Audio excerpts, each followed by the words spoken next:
Okay, so today we're going to be looking at objects connected by strings. So previously we were thinking about when objects are connected by rods. Now there are three main differences between rods and strings.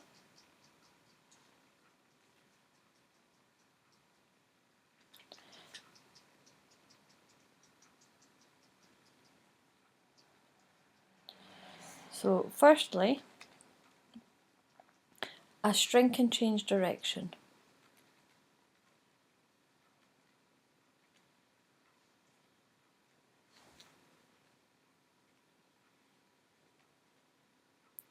For example, if you're pulling over a peg or a pulley, and we'll do some diagrams of that in a minute. A string can be in tension or be slack. When it's slack, there's no tension in the string. And the force in a string can never be a thrust. And you can think about that, that makes sense if you imagine holding say a little trolley with a string, and if you were to a thrusting manoeuvre with the string, the string would crumple. You can't put a thrust in a string, whereas you can with a rod. So also we need to, when we think of the term string, a string can be a rope, cable or chain, and we always assume the string is light, so weight isn't an issue. So weight can be ignored. To keep things simple, we also assume that strings are inextendable. So we also assume the strings are inextendable, which means they can't stretch. So they're not like elastic or anything like that. So these are the main points just to bear in mind. Now we're going to think of when a string passes over a pulley.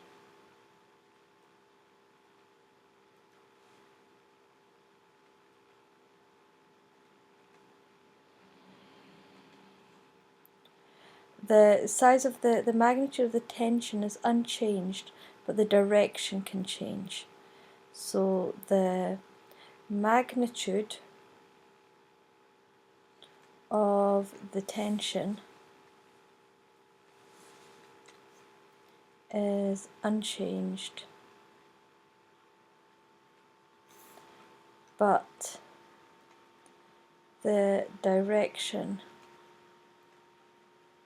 can change. What do we mean by that? So we're going to have a smooth pulley.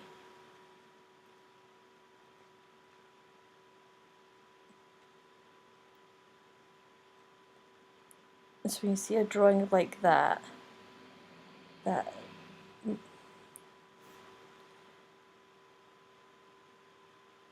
imagine our string goes over the top of the pulley and comes back down here. And here's our weights. Now, the forces on the components of the system. So we've got our weights here. Here's our rope, here's our tension T and our tension T. And the reaction from the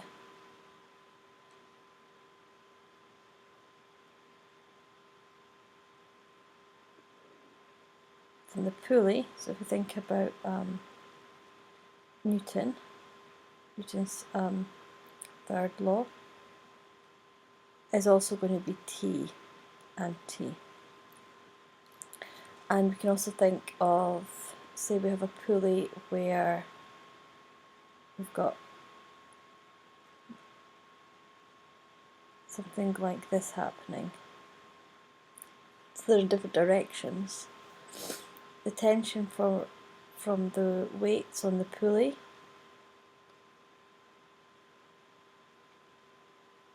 are T and T, and the reaction from the pulley,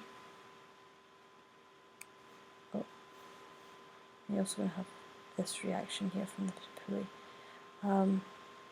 will be, we've got this weight here, which is T, and our vertical T. Now,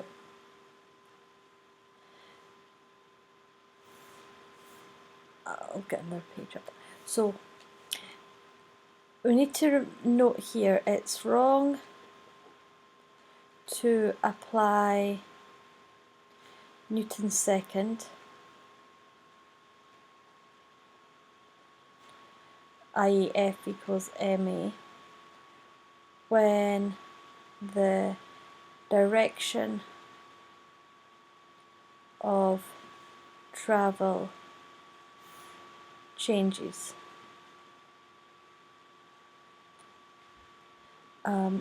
Even if it gives the right answer, it's mathematically wrong to bend vectors. We can't bend vectors.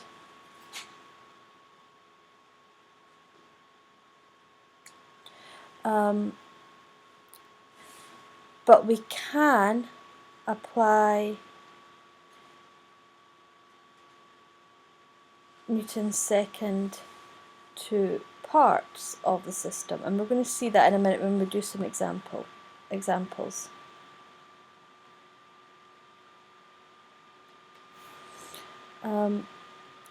When the acceleration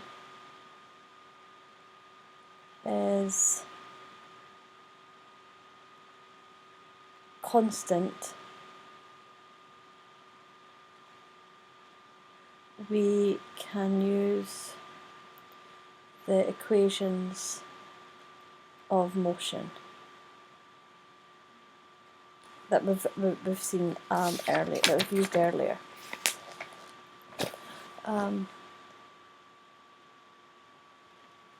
When we apply Newton's second to parts of the system, the objects have to be at the same acceleration and in the same direction. I'll restate that in a wee minute. So let's look at our first example. A box of mass 3 kilograms is on a table. Oops, it isn't.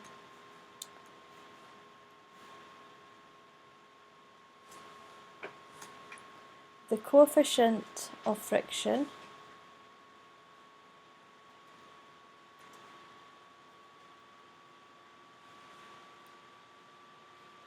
is 0.5. A string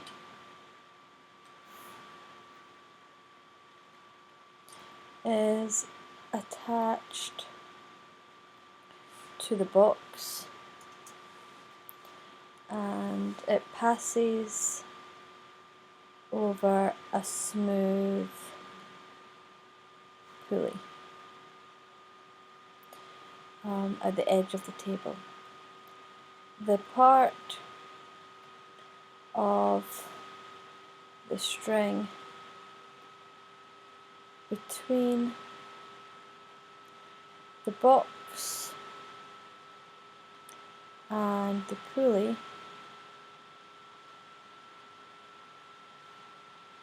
is horizontal.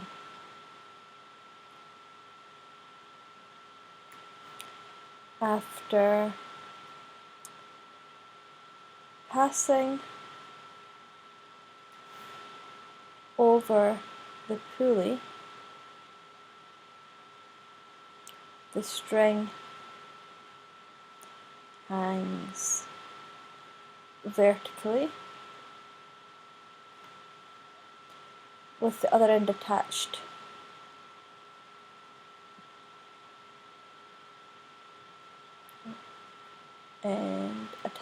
to a mass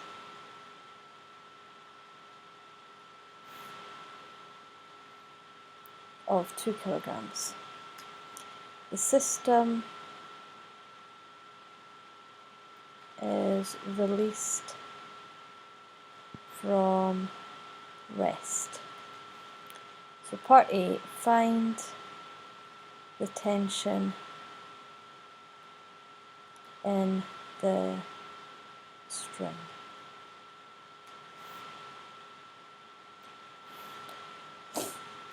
So firstly we are going to do our diagram to show what's happening. So here's our table and here's our box of mass, 3 kilograms. So we've got the weight coming down here and that's going to be 30 newtons, 3 times 10.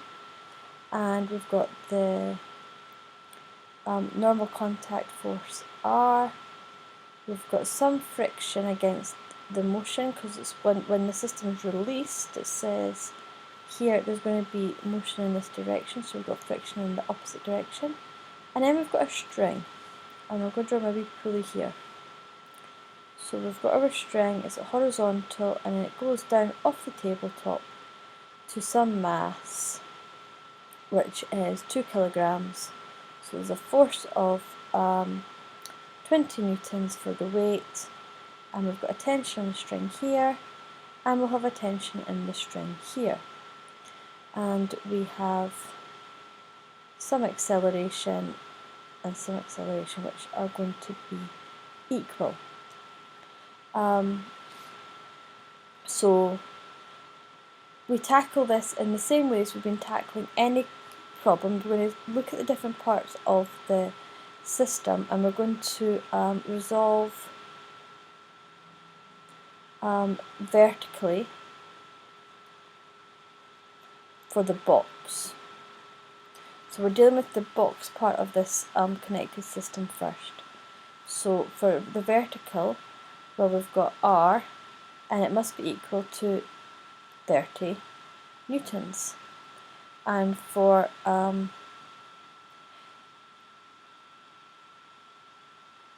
box is moving, so friction is at the limiting value, so friction must be equal to mu R, so that'll be 0.5 times 30, which is 15 newtons. Now we can do Newton's second law for the box. So let's look at, so for Newton's second law, we've got F equals ma. Now what's forces acting on the box? So in this direction, we're going to have, this is our positive direction, we've got T, and in the opposite direction we're going to have F, so it's going to be minus F, where F is friction. In this part here, F is the total force. And it must equal to mass, which we know is 3 kilograms, and we don't know what the acceleration is. So T is what we're wanting, and that must be minus the friction, which we have just worked out was 15, equals to 3a. Now we're going to do the same for, we're going to do Newton's second for the ball. So the ball has 20 newtons of weight, and this is going to be the positive direction this time, and there's T acting opposite that, so it's going to be minus T, and that must be equal to 2a.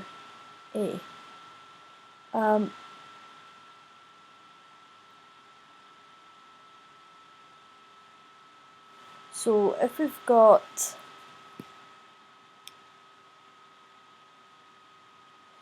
so we're going to, if we multiply through both of these by, so if we have 3t minus, now 3 times 15 is 30, equals a, and then we can multiply through this side by 2, we'll have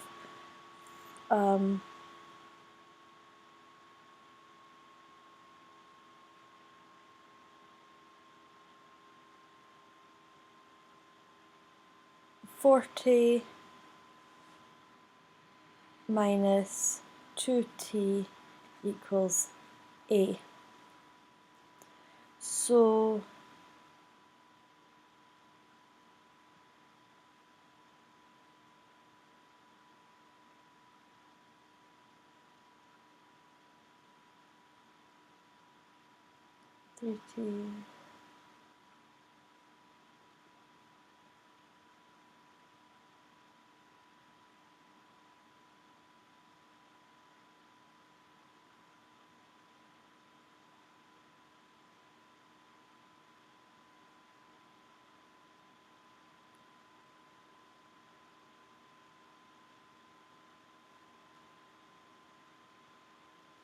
we can then solve these for t, and we will get t equals to 18 newtons. Now we're going to do the second part of this, and we will just, we want to find out, so the ball, wait a minute, give some more information. The ball is initially 8 centimeters below the table.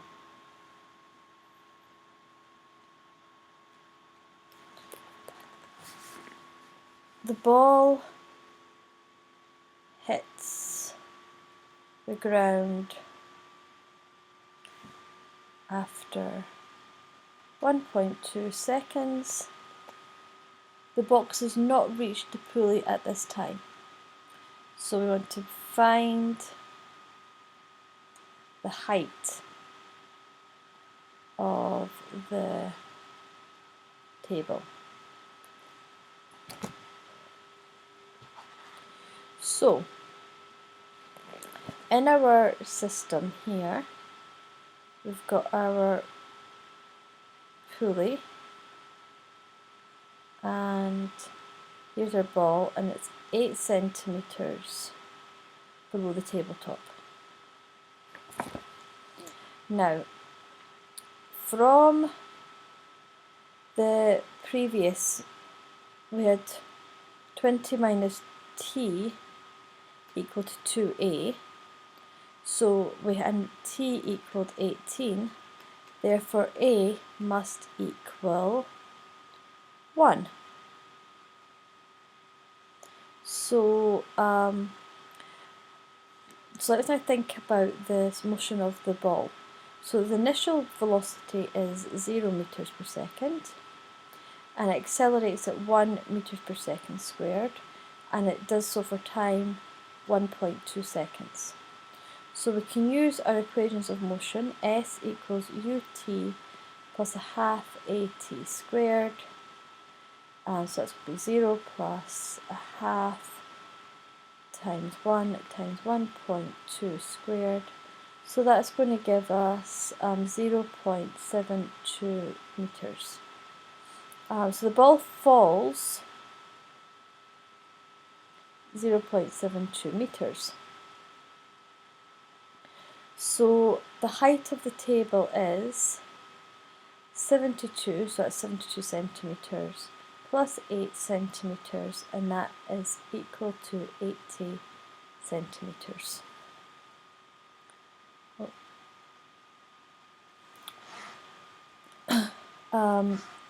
So previously, as I mentioned, you can apply Newton's second law to the parts of the connected system in which all objects are moving in the same direction and with the same acceleration, and that's what we just used just now. So we're going to do a more complicated one. So we've got a crate with mass 500 kilograms, and it rests on a slope and is attached to a rope that passes over a smooth pulley. And the reason we keep saying a smooth pulley is so that we can ignore friction in the pulley. So any friction in the system would be the crate in this example on the table, but not caused by the string on the pulley. It does be aside. The slope is inclined at 20 degrees to the horizontal. The coefficient of friction between the slope and the crate is 0.1. What happens to the crate when a force of 2000 newtons is applied to the vertical part of the rope? So here's our diagram. Here's our slope. That's 20 degrees. We have our crate, and we have,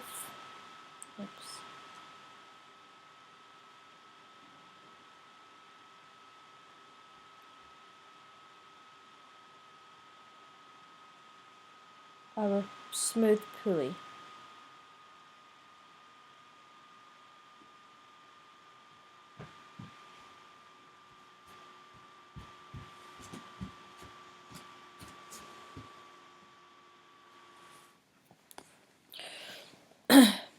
So we are going to add in the forces that are acting on our crate.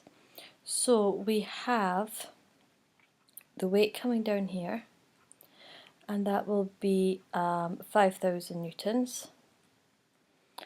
And we have the normal contact force, which is perpendicular to the slope, and we have friction. And we have our tension in our string, which is going to be the 2000 newtons, and that's also going to be 2000 newtons. Now, and this will also be 20 degrees. So it's important to note we don't know what's happening to our crate. We've not been told if when the tension, the weight is applied to the end of the pulley, if the crate moves up the slope. We don't know if the crate is, the weight of the crate down the slope is such that the crate is moving down the slope and that this weight on the pulley is going to overcome that. We don't know that if the frictional force acting between the crate and the slope is such that it won't be overcome by this 2000 newtons pulling it down here. We don't know any of that, so we need to we're going to make some assumptions, and we're going to just see what happens as we apply different scenarios. So let's have friction acting down the slope in this instant. So we're going to resolve perpendicular to the slope. So R must equal 5,000 cosine 20, which is 4,700 newtons.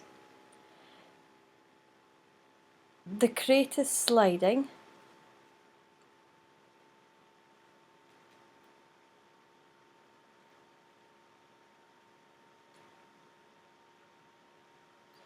so we're going to have friction as 0.1 R, so 470 newtons. So now we're going to do the component of weight down the slope. So that will be 5,000 sine 20, which is 1,710 newtons. So the resultant up the slope will be, we've got the 2,000 up the slope, we've got the component of weight down the slope, which is going to be minus 1,710, and we've got the friction down the slope. And that gives us minus 180 newtons. Therefore,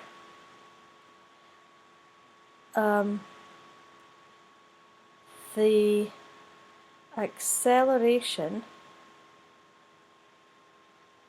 up the slope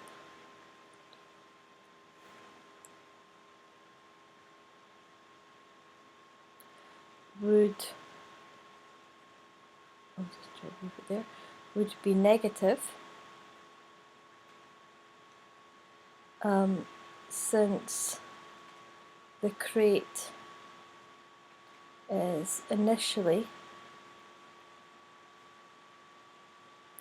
at rest. So we can conclude that that it does not slide up the slope.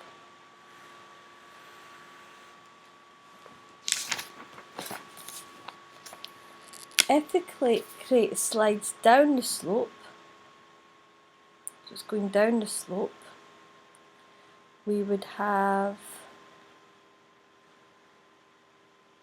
wait a minute.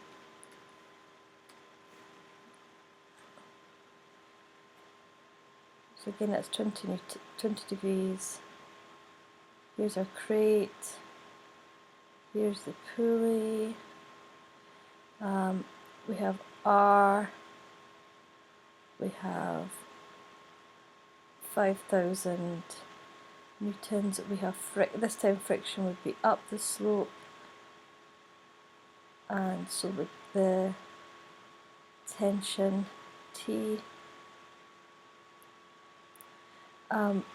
So as before, R would still be 4,700 newtons, and friction would still be 470 newtons, but now it's in the opposite direction.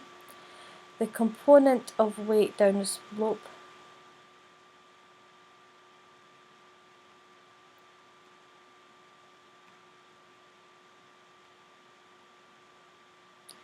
is still going to be 1,710 because the magnitudes haven't changed.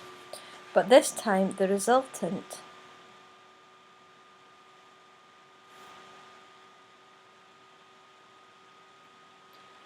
force up the slope is the 2,000 plus friction this time, but the component of weight is still down the slope. So that would give us 760 newtons. This means that acceleration up the slope would be positive. Since the crate is initially at rest, we conclude that it does not slide down the slope. Therefore, the frictional force is sufficient to allow the crate to rest on the slope without sliding. An alternative way to do this is to calculate the frictional force needed for equilibrium and to compare it to the limiting value of friction. The component of the weight down the slope is 1,710 newtons and the force up the slope is 2,000 newtons. So the two forces are in equilibrium when the frictional force is, if you were to take, let's have a look at that.